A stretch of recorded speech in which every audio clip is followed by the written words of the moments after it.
सभी भाई बहनों दोस्तों को प्यार भरा नमस्कार। आशा करता हूं आप सभी स्वस्थ होंगे।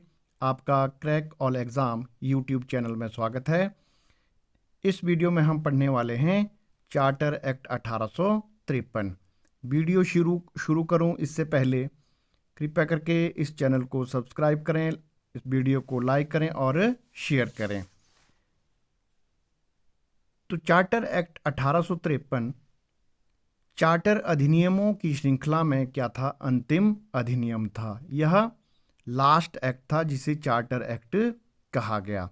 चार्टर एक्ट वे अधिनियम होते थे जब ब्रिटिश इंडिया कंपनी का भारत पर शासन था, तो ब्रिटिश संसद जो एक्ट बनाकर ब्रिटिश इंडिया कंपनी को भेजती थी भारत पर शासन करने के लिए, उसको चार्टर अधिनियम या चार्टर एक्ट कहा जाता है।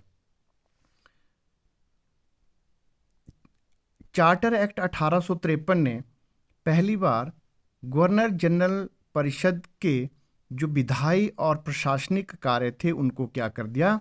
अलग अलग कर दिया। एक्ट बनाना और रूल करना क्या कर दिया, और उनको लागू करना क्या कर दिया? अलग अलग कर दिया।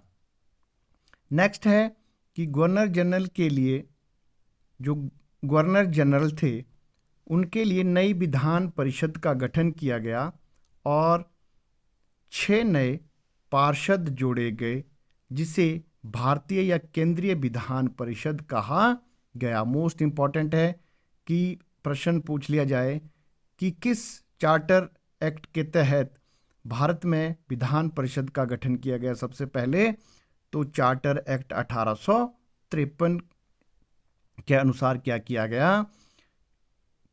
भारतीय या केंद्रीय विधान परिषद का गठन किया गया भारत में, जिसमें क्या थे?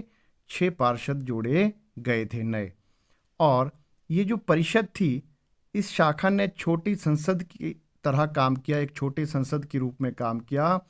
और ब्रिटिश संसद में जितनी भी कार्रवाइयाँ होती थी, जिस प्रकार की प्रक्रियाएं होती थी, उसको इस विधान परिषद ने अपनाया और एक छोटी संसद के रूप में काम किया। नेक्स्ट है कि विधि सदस्य को गवर्नर जनरल की परिषद में पूर्ण सदस्य का दर्जा दिया गया। ये वही विधि सदस्य हैं जो 1833 के चार्टर एक्ट से क्या बनाया गया था? एक विधि आयोग बनाया गया था। अब 1853 में क्या किया गया? इस विधि सदस्य को गवर्नर जनरल की परिषद में पूर्ण सदस्य का दर्जा दिया गया। और चार्टर एक्ट 1853 ने क्या किया? सिविल सेवकों की भर्ती एवं चयन के लिए खुली प्रतियोगिता का आरंभ किया। इन्होंने क्या करी? ओपन कंपटीशन शुरू करवाया और भारतीयों के लिए भी क्या कर दिया? इस सिविल सेवक परीक्षा को खोल दिया गया। इससे पहले भी सिविल सेवा परीक्षा के लिए 1833 में प्रयास किया गया था, लेकिन जो बोर्ड ऑफ डायरेक्टर था उसने इसका विरोध किया था, जिसके कारण 1833 में यह सिविल सेवा परीक्षा शुरू नहीं हो पाई थी भारतीयों के लिए, लेकिन 1853 में यह शुरू कर दी गई। और सिविल सेवा परीक्षा के लिए क्या किया गया? एक समिति नियुक्त की गई 1854 में, जिसे मैकाले समिति कहा जाता है। मोस्ट इंपॉर्टेंट फैक्ट है, पूछा जाएगा कि मैकाले समिति का क्या काम था, तो इनका काम था सिविल सेवा की परीक्षा को देखना। नेक्स्ट है कि जो भारतीय केंद्रीय विधान परिषद थी ने सर्वप्रथम क्षेत्रीय प्रतिनिधित्व क्या किया? प्रारंभ किया। और गवर्नर जनरल की परिषद में 6 नए पार्षदों में से 4 का क्या चुनाव किया गया? कहाँ कहाँ से चुनाव किया जाना था उनका? बंगाल, नंबर 2 मद्रास, 3 बम्बई और 4 आगरा की स्थानीय प्रांतीय सरकारों द्वारा इनका चुनाव किया जाना था। तो एक बार हम दोबारा से क्विक रिवीजन कर लेते हैं ताकि हमें बार बार वीडियो पढ़ने की ज़रूरत ना पड़े। तो 1853 चार्टर अधिनियम की मुख्य विशेषताओं में क्या था? ब्रिटिश संसद द्वारा पारित किया गया चार्टर अधिनियमों की श्रृंखला में ये क्या था? अंतिम अधिनियम था। पहली बार गवर्नर जनरल परिषद के विधायी और प्रशासनिक कार्यों को क्या कर दिया गया, अलग अलग कर दिया गया चार्टर अधिनियम 1853 के अनुसार।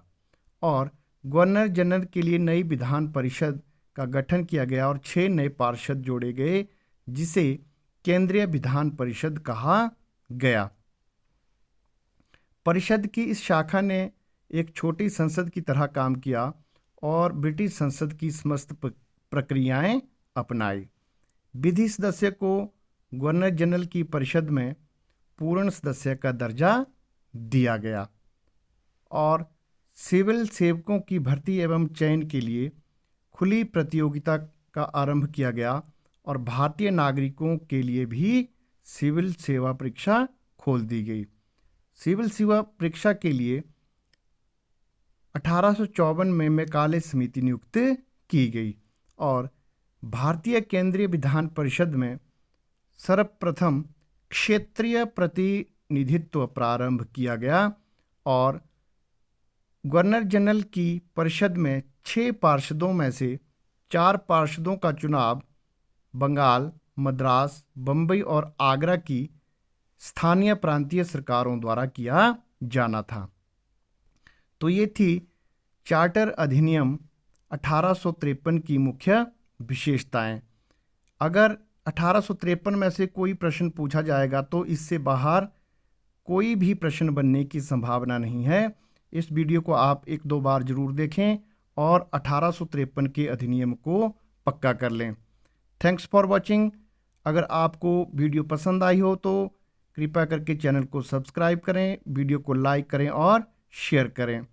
मिलते हैं अगली वीडियो में, तब तक के लिए जय हिंद, जय भारत।